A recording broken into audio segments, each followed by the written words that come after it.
Omukoro gw'okukuza ekiro kya siriimu gwakorwa omu kishaayi kya Kizinderi Izooba aho abantu bahigwa kwerinda ekibi ky'obushambani.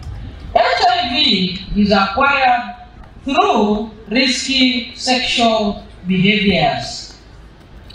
If you avoid these behaviors, you will not get infected with HIV. Abstain from sex and concentrate on your studies until you are ready to deal with the consequences.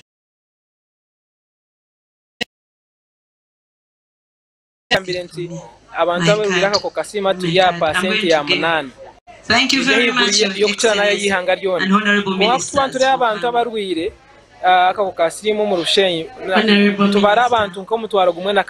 Vice President ajumije Minyeto n'abandi abarukushisha obwire bwabo bona aha mitimbagano bakabara kugira eki bayikorera omu magara gabo na n'ihanga ryabo.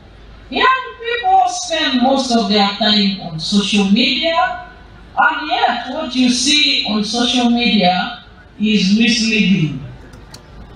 A lot of information is inaccurate and some of it totally incorrect. Abebembezi ba Bushenyi bashobora omugyenyi mukuru enshonga habw'enki akakooko ka siriimu nikeyongyera omu Bushenyi. Obuzibu obutwine kandi twenda mukuru w'ihanga ayazeekirwa Vice President omu kiiko ya Kizinda Town Council kitwinemu Health Center 3 ogwo mwanya okumwiza tuzagurizamu tukwine irwaro amarwaro agutwine garahwaye twamusaba omusereji n'omutamukanso yitu Omuntu barikutuura n'akakooko ka siriimu yashoboje abantu abarikutuura n'akakooko ka siriimu ebiine kukora okwenda ngu batakaturiza abandi bantu. With HIV needs discipline. People are alive and they can live a normal life. I have had 6 children when I already have HIV, and none of them is infected. Neither is their mother infected.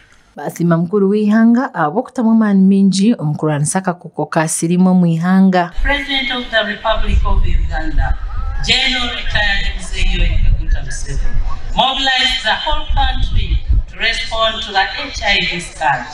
We thank you, Your Excellency, for your visionary leadership. Particularly His Excellency Yoweri Kaguta Museveni, the President of Uganda, for his stewardship and excellent leadership, which has enabled Uganda to fight the pandemic remarkably, not only HIV but even COVID. Amakuru agagasha kwa Olivia Nansasira aha Watali West omu Bushenyi.